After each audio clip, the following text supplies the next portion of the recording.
দেখো আজকে আমরা ক্লাস 9-এর কোষে দেখি 1.1-এর এই 3-এর দাগের এই 6-এর অঙ্কটি করব। সংখ্যার আকার স্থাপন করব। তো এখানে আছে, আগে লিখে দিই 6। ওকে, এটা হচ্ছে 6 কত আছে 11/5 কর নিজের কাজ কর 11/5। ওকে, তো 11/5কে আমাদের আগে দেখে নেবো সাইডে যে কত হয়। 5 দিয়ে ভাগ করে দেখে নেবো 11কে, 5 দিয়ে 10, 1 থাকবে। তাহলে 2 পূর্ণ 1/5, 2 পূর্ণ 1/5 সংখ্যার আকার ডান মোড়টা হয়ে গেল। এখানে 0, এখানে 1 মাইনাস 1, এখানে 1, এখানে 2, ঠিক আছে। তাহলে 2 এর পরে হবে, 2 আর 3 এর মাঝে। তাহলে 2 আর 3 এর মাঝে করতে গেলে আমাদের 2 এর পরে এই যে 2 আর 3, এরপরে আমাদেরকে এটা করতে 2 গুণ 4, এই 2 পাঁচে 10, 10 আর 11, 11/5। তাহলে নিশ্চয়ই এটা করতে হবে 10/5 করতে হবে। সরি, এখানে করতে হবে 10/5। 10/5 যদি করি তাহলে আমাদের 2 হয় 50 হবে। আর এইটা করতে হবে নিশ্চয়ই 15/5। তাহলে 5 3 15 হয়ে যাবে। এরপরে মাঝে আমাদের কটা বাদবাকিগুলো কি হয়, 2 পূর্ণ 1/5। তাহলে এটা হবে 2 পূর্ণ 1/5, এটা হবে 2 পূর্ণ 1/5, এটা 2 পূর্ণ 2/5, 2 পূর্ণ 3/5, 2 পূর্ণ 4/5, 2 পূর্ণ 5/5। তাহলে আমাদের হয়ে গেল, এটা আমাদের উত্তর হবে।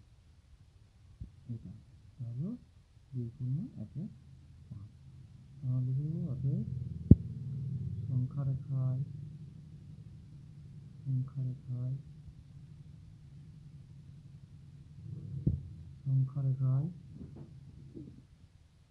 11/5 সমান 2 পূর্ণ 1/5 স্থাপন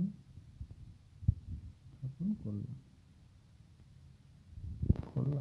ওকে, তারপর আমরা করব 7-এরটি। 7-এরটি আছে -13/4। এটাকে আমরা ভাগ করে দেখে নেবো এটা কটা সংখ্যা, এটাও আসবে 13। তাহলে 13, 4 3 12, তাহলে 1 থাকবে। তাহলে কত 4 পূর্ণ 3 পূর্ণ 1/4। এটা আমাদের হবে 3 পূর্ণ 1/4 আসবে। তাহলে আমরা সংখ্যাকে স্থাপন করবো। সংখ্যাকে টেনে নিলাম, নিয়ে যাওয়ার পরে এদিকে হবে 3 পূর্ণ 1/4। তারপর মাইনাসে কিন্তু হবে, কিন্তু মাইনাস ছিল। তাহলে এখানে আমরা করবো, শূন্যটা দেবো, এখানে আমরা 1 দেবো, এখানে আমরা -1 দেবো, আর এখানে 2 দেবো, এখানে 3 দেবো, 3 দেবো, এখানে 4 দেবো। তাহলে 3.1, 4 3 12, 12 আর 13, তাহলে 13 পরে 4 3 12, 12 কে 13, তাহলে নিশ্চয়ই তার আগেরটা আবার 12/4, 4 3 12, তবে তো এখানে 3টে পাবো আমরা। তাহলে আমরা এখানে -12/4, 12/4, তারপরে হবে 13/4, 13/4, তারপরে হবে এটা 13/4 মানে হলো এটা 3 পূর্ণ 1/4। তাহলে 3 পূর্ণ 1/4, 3 পূর্ণ 1/4 মাইনাস, তারপরে হবে 3 পূর্ণ 2/4, তারপরে হবে 3 পূর্ণ 3/4, তারপরে হবে 4, 3 পূর্ণ এটা 4 আছে। তাহলে এটা 16 করে দেবো, 16, 4 4 16। তাহলে 3 4 12, 12 আর 4 16, 3 পূর্ণ 4/4, 3 পূর্ণ 4/4, 4 3 12, 12 আর 16, আর এটা 3 পূর্ণ 2/4, 3 পূর্ণ 3/4, এগুলো অনেক ফাঁকা থাকবে। তাহলে আমাদের সংখ্যা রেখা স্থাপন করলাম 3 পূর্ণ 1/4। ওকে, এরপর আমরা করবো 4-এর দাগে। তাহলে আমাদের 3-এর দাগের অঙ্কটি শেষ হয়ে গেল। ওকে, এরপরে বলছে 4-এর দাগে বলেছে যে নিচের প্রতিটি ক্ষেত্রে মূলত সংখ্যা দুটির মধ্যে একটি মূলত সংখ্যা লিখি ও সংখ্যা রেখায় বসায়।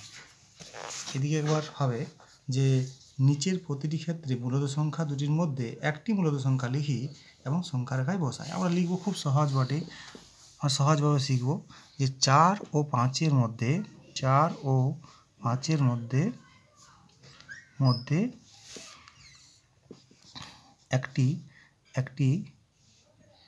একটি মূলত সংখ্যা বলেছে, একটি মূলত সংখ্যা, খুব ইজি একটি মূলত সংখ্যা বার করানো।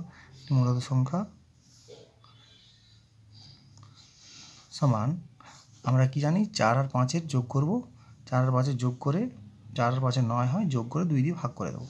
তাহলে 9কে 2 দিয়ে ভাগ করলে আমরা সবাই জানি কত হয়, 9.5।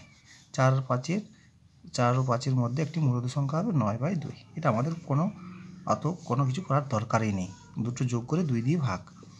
তাহলে 9.5, 9.5কে আমরা ভাগ করলে কত হয়, 4.5। 4.5 আমরা করে নেব, খুব সোজা। এখানে করে নেব, এখানে করে নেব, তো আমরা করবো 0 দিয়ে দেবো। তারপর দেখো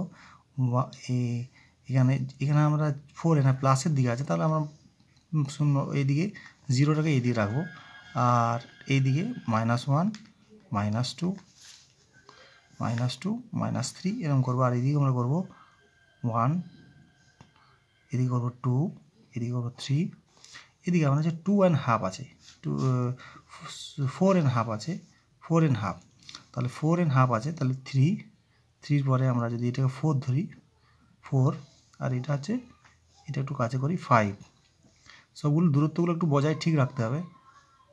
তাহলে 4.5 আমরা জানি 4.5 হবে এইখানটায়, এই মাঝামাঝিটা, এই মিডিলটা, এখানে হবে 4.5 মানে 4.5। তাহলে এটা আমাদের সংখ্যা রেখা স্থাপন হয়ে গেল। আজকে আমরা এই 4-এর দাগে এই 1 পর্যন্ত করলাম। এরপর দিন আমরা পরের অঙ্কগুলি করব, তার জন্য তোমরা ভিডিওগুলি পরপর দেখতে থাকো। Thank you for watching this video.